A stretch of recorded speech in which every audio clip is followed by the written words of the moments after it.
అందరికీ నమస్కారం. నా పేరు పద్మావతి శ్రీదేవి. నేను నెల్లూరు జిల్లా టీడీపీ మాజీ ఆర్గనైజింగ్ సెక్రటరీని, కావలి నియోజకవర్గం నుంచి మాట్లాడుతున్నాను.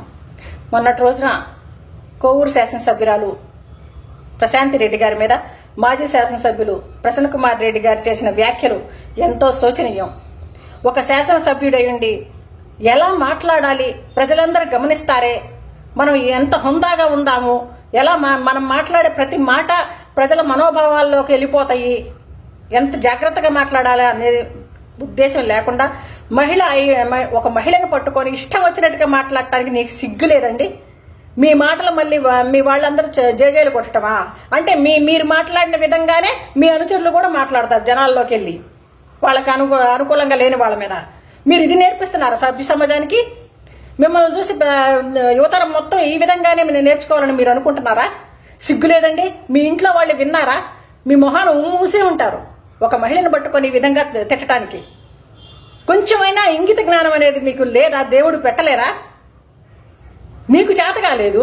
అవినీతి లేకుండా, అక్రమాలు లేకుండా, అఘాయిత్యాలు లేకుండా ప్రశాంతంగా బతుకుతున్నారు ఈ రోజున కోవూరు ప్రజలు. ప్రశాంతమ్మ దయ వల్ల ఒక మహిళ వచ్చింది, ఈమె మమ్మల్ని కాపాడుతుంది, ఈమెను గెలిపించుకోవాలనే ఉద్దేశంతో ఆ రోజున ఓట్లేశారు, గెలిపించుకున్నారు. ఈ రోజున మీ వైసీపీ వాళ్ళు ఇటు పక్కకు వస్తుంటే డబ్బులు పెట్టి కొనుక్కుంటున్నారని మీరు అంటున్నారు. అంటే గతంలో మీరు వేరే పార్టీ నుంచి, టీడీపీ నుంచి వచ్చినప్పుడు మీరు కూడా కొనుక్కున్నారా? మీకుందేమో ఆ సంస్కృతి, టీడీపీకి లేదండి. ఎక్కడా కూడా టీడీపీ ఏ కార్యకర్తని కానీ, ఏ నాయకుడిని కానీ డబ్బులు పెట్టి కొనదండి. చంద్రబాబు నాయుడు గారు చేసే పరిపాలన నచ్చి అప్పుడు వస్తున్నారు. గతంలో మీరు బెదిరించి భయపెట్టి మీ పార్టీలోకి చేర్చుకున్నారు. ఇది లోకమంతా తెలిసింది. కానీ ఇప్పుడు అలాంటిది లేదు. వాళ్ళకై వాళ్ళు మేము వస్తాం అని చేరుతున్నారు. ఎక్కడ చూసినా కూడా ఒక ప్రశాంతమ్మ రెడ్డి దగ్గర కాదు. అది గుర్తించుకోండి. మీరేం మాట్లాడుతున్నారండి? కొంచెమైనా ఆలోచన అనేది ఉండదా? ఒక మహిళ గురించి మాట్లాడటానికి తన భర్తను తనే చంపుకుంటుందా? ఎవరు చెప్పారండి? దీనికి సాక్ష్యాధారాలు ఉన్నాయా? చంద్రబాబు నాయుడు గారు దయచేసి ఇలాంటి వ్యాఖ్యలు చేసినందుకు ఇతని మీద కేసు పెట్టండి. అమ్మ ప్రశాంతమ్మ, ఇతని మీద మీరు కేసు పెట్టాలి.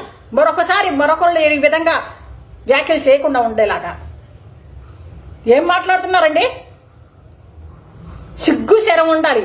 ఒక అమ్మకు పుట్టిన మీరు ఈ విధంగా మరొక అమ్మని ఈ విధంగా మాట్లాడుతున్నారంటే తల దించుకోవాలి మీరు. నాలుగు కోస్తా మరొకసారి ఇట్లాంటి వ్యాఖ్యలు కనుక మరో మహిళ మీద ఇట్లా చేశారంటే, ముఖ్యంగా టీడీపీ నాయకుల మీద కానీ ఎవరి మీద అయినా ఈ విధంగా మాట్లాడితే నాలుగు తెగ్గొస్తాం. ఖబర్దార్. మీరు శాసనసభ్యులా? మీరు ఎందుకు పనికి వస్తారండి? ఇక పూర్తిగా శాశ్వతంగా ఇంటికే పరిమితం అవ్వండి. ఇక వైసీపీ అనేది లేదు, కాలగర్భంలో కలిసిపోయింది. మీరు ఇలా వాగాల్సిందే, అంతకు మించి ఇంకేమీ చేయలేరు.